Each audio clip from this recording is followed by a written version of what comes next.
Asmara dan olahraga memiliki ruang dan dimensi yang berbeda. Namun bagi adik Rai, dua kekuatan beda itu malah bisa menyatu menjadi kedikdayaan jiwa. Seorang adik Rai yang kekar, berotot dan memiliki wajah tampan tentu menarik hati lawan jenisnya.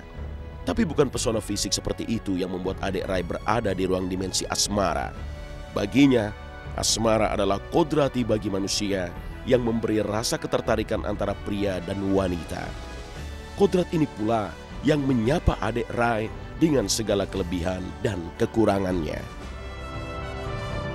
Ya, kalau untuk masalah itu sih saya rasa saya sama-sama seluruh anak-anak kecil yang lainnya ya. Saya rasa ya memang mungkin justru kadang-kadang justru lawan jenis bisa jadi motivasi bagi kita untuk untuk lebih maju ya. Jadi ya saya bersyukur aja kalau seandainya bisa punya rasa itu, tapi menjadikan rasa itu menjadi sesuatu yang positif bagi diri saya. Gitu. Iya, sangat lucu pada saat kalau seandainya misalnya kadang-kadang seorang olahragawan misalnya punya pasangan, justru yang ada jadi fokusnya ke pasangannya daripada ke olahraganya gitu ya. Saya rasa mungkin hal itu kebetulan nggak terjadi sama saya. Keluarga adalah tempat paling membahagiakan buat adik Rai. Karena disinilah ia merasakan betapa keluarga mampu mencerahkan segala kemuraman hidup. Keluarga bagai taman sari yang di dalamnya berserak banyak bunga, hingga memunculkan aroma mewangi yang melegakan hati. Adik Rai membawa semua itu ke dalam sukma terdalamnya. Bersama keluarga, ia menyatu dalam kerja, juga berolahraga. Jadi nggak pernah ada satu konsep pemisahan antara keluarga dengan pekerjaan, seolah-olah pekerjaan nggak ada hubungan. Semua pekerjaan saya melibatkan keluarga saya kebetulan. Jadinya saya bersyukur semuanya saling berjalan ya, berjalan dengan baik. Ya, saya rasa sebenarnya keluarga saya tentunya udah pasti ya. Lalu teman-teman saya, sahabat saya, bahkan kalau saya juga bilang masyarakat di Indonesia sekalipun aja tanpa mungkin ada yang kenal, ada yang tidak kenal, kadang-kadang memberikan satu masukan atau kata-kata yang menguatkan hati saya, itu juga saya syukuri sekali gitu pada saat dimana saya menjalankan aktivitas ini. Oh, perhatiannya sangat kepada keluarga, kepada istri, ya terus apalagi dong ya, nggak bisa dibilang. Kepada istri, kepada adiknya, kepada kakaknya, kepada saya, adik itu sangat care. Dukungan keluarga pula yang pada akhirnya membawa adik Rai menjadi juara. Di setiap arena binaraga yang ia sambangi, maka di situ ada setangkup doa keluarga mengalir. Selain keluarga, dukungan masyarakat juga menyertai langkah-langkah adik Rai. Senang rasanya melihat ini semua. Namun adik tidak mau terhanyut dengan segala yang diterimanya. Karena pada akhirnya, olahraga adalah sebuah keseriusan yang harus ditafsir dengan prestasi dan bukan sekedar menerima sanjung puja.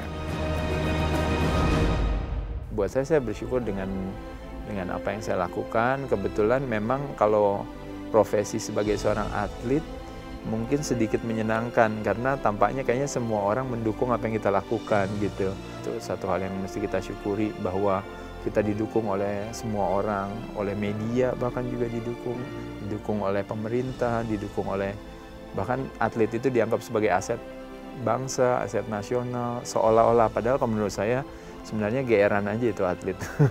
Jadi kembali lagi, kalau saya dalam menjalankan ini, saya nggak punya pemaknaan apa-apa gitu. Seperti misalnya saya jadi atlet untuk membawa nama bangsa dan negara, yaitu setelah menang mungkin saya ngomong gitu, tapi waktu bertanding mungkin pikirannya hanya menjalankan ego saya aja, yang penting jangan sampai kalah ya. Berkali-kali meraih juara dan berkali-kali pula mengharumkan nama Indonesia di dunia olahraga binaraga, namun adik Rai memilih tetap merendah hati. Sikap adik Rai ini adalah sebuah perenungan panjang, Sikap adik Rai ini adalah sebuah perenungan panjang, sekaligus potret ketulusan anak bangsa yang tak serta-merta menjadikan prestasi dan pujian sebagai kebanggaan diri. Adik Rai memilih menjauh dari aroma puja-puji, seperti filosofi olahraga yang tak menjadikan kemenangan untuk merendahkan lawan. Keseimbangan seperti ini pula yang ia bawa dalam keluarga, juga saat berada di lingkar arena laga.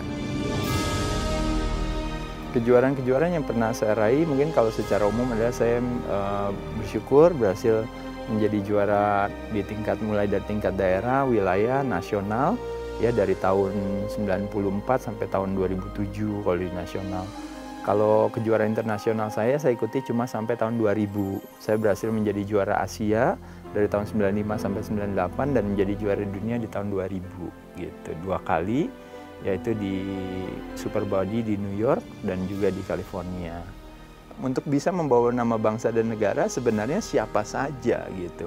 Apakah dia ibaratnya bekerja di bidang mungkin di media, apakah dia bekerja di bidang kesenian, apakah dia bekerja mungkin di luar, apa dia mungkin tukang becak sekalipun juga. Menurut saya dia membawa nama baik bangsa dan negara juga kalau kita mau mengasosiasikan ke sana. Jadi kalau saya bilang kembali lagi sebenarnya atlet harus bersyukur pada saat dimana dia diposisikan seolah-olah sebagai mewakili bangsa dan negara. Tapi saya selalu yakin bahwa semua profesi juga sama seperti itu gitu. Apa yang mereka lakukan dengan kecintaan mereka sendiri. Tapi mereka nggak pernah diasosiasikan melakukan ini untuk bangsa dan negara gitu. Tapi kalau atlet, padahal saya sebenarnya ego saya aja cuma ngangkat-ngangkat beban. Atau mungkin egonya teman saya ngejar-ngejar bola di lapangan bola. Tapi taunya tiba-tiba dianggap sebagai membawa nama bangsa dan negara gitu. Itu kan sebuah asosiasi aja. Kita akan jauh lebih bermanfaat kalau seandainya kita sehat. Sehat bukan yang utama, tapi tanpa sehat yang utama nggak bisa dicapai.